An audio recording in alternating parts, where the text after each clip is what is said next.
Okay, so welcome back sa panibagong tips and tutorial natin, ano? So babalik tayo. So tutorial na walang cut, tutorial na talagang walang cut, no. Kumbaga walang edit. So dito mga kumusta, ayan, papaliwanag natin at ibibigay ko sa inyo yung idea na to para sa mga gustong matuto sa pagkikisame sa pamamaraan ng pagdi-DIY.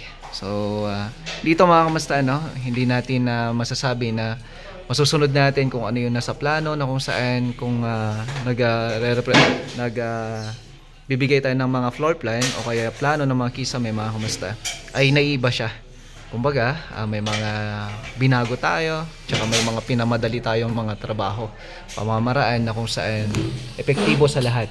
So alam ko maraming magsasabi na wala ito sa plano, na wala naman nakikita o kaya wala naman pangalan dun sa may plano natin. Ayun, shoutout natin si Kuya Jojo. Yan, yung electrician natin dito. So electrician nila Madam at Sir. So siya na yung gumagawa para sa electrical. Ngayon napapadali yung trabaho namin kasi nga meron siya dito na nakatutok. So kahit nawala yung mga abang niya dati dito ay naaayos niya kaagad based doon sa design nyo na ginagawa natin ngayon. So dito itong design na to mga kamusta ay yung meron siyang groove, meron din siyang cove, kung saan ang groove net naka-drop lang ng 5 cm mga kamusta, no?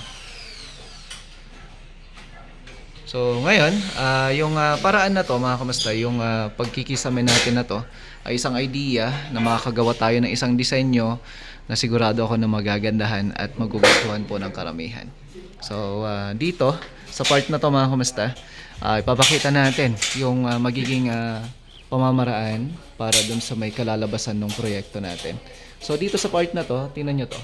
May part dito na nakaawang, may drop din dito, tapos may drop dito, tapos may cove. So yung cove na tinatawag natin, ito tinatawag natin siya na cove ceiling, hindi siya cove light. Kasi yung cove light, speaking of light, yun yung reflection na pumupunta dun sa may cove natin. Kasi maraming nagsasabi, yung design na to para sa cove light. So mali po yun, no? Para ma-correct na natin kaagad. So dito sa part na to, yung frame na to mga kamusta, yung ginagawa natin syempre high ceiling muna. Yan yung high ceiling natin and then yung drop natin na to. So yung drop natin dito halos na sa 110 cm. Tapos dito naman, meron tayong nakadrop dito, tapos nakadrop dyan. So tingnan natin sa baba kung ano yung magiging outcome niya. So tara sa baba kasi may natapos na dito na parehas no ginagawa natin dito. Okay? Ayan si loading Eric, no? So dito yung mga tropa. Ayan, no? So may mga ginagawa sila dito. Ayan, si Joseph, si Michael, tsaka si Lidman.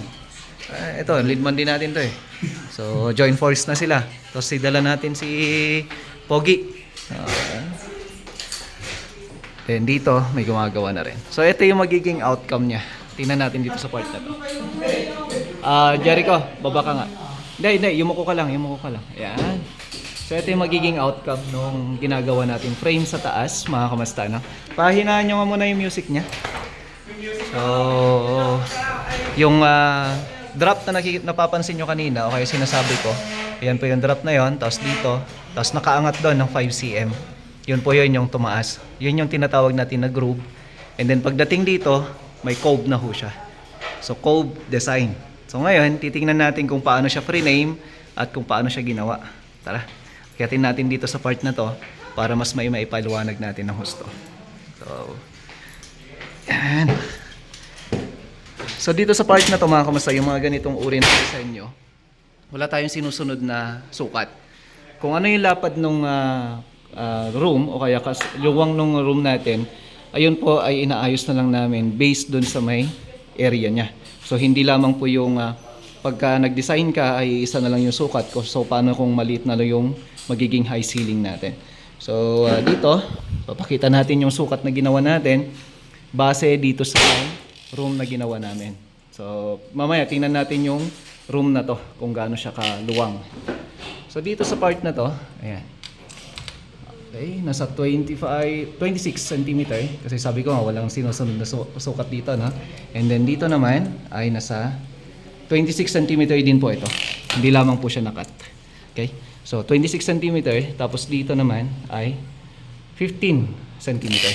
So, yan po yung groove natin. So, etong groove na to, mga kamusta, yan yung pagpapesto ng mga pin lights natin. Yun. And then, dito naman, meron tayong cope. Yan. So, lalagyan na lang ng partition ho yan. So, madali na lang ho siya. So, yung paglalagyan ng partition yan, ay dire-diretso na ho. Ngayon, yung framing natin dito, mga kamusta, para makita ninyo, ay ganito po siya. Yan. Okay? So, mabilis lang na pamamaraan na pag-frame natin. Based dun sa may high ceiling natin, yan yung high ceiling natin, gamit yung wall angle, mga kamusta, kinakapit na ho natin yan. Okay? So, wall angle, dire-diretso na ho yan na may metal paring sa taas. So, dapat yan, pag naglalagay ka ng wall angle, dapat may kinakapitan siyang metal paring para pag naglagay ka ng mga braces, may puwersa rin po siya. Kasi kung wala kang ilalagay dyan, wala rin magiging puwersa. And then sa mga dugtungan, syempre maglalagay tayo ng mga dugtungan ng ating yan, yung ating mga gypsum board. So gamit natin dito 9mm na gypsum board, mga kamusta na. So ngayon, pagka naglalagay na tayo ng mga framing, ito siya, 5cm yung angat niya, ito siya. 5cm na kung saan meron na tayong wall angle, ganoon din dito sa kabila. So yan na yung magiging magsisilbing groove natin ng dire-diretso. So partitions, dire-diretso na ho siya.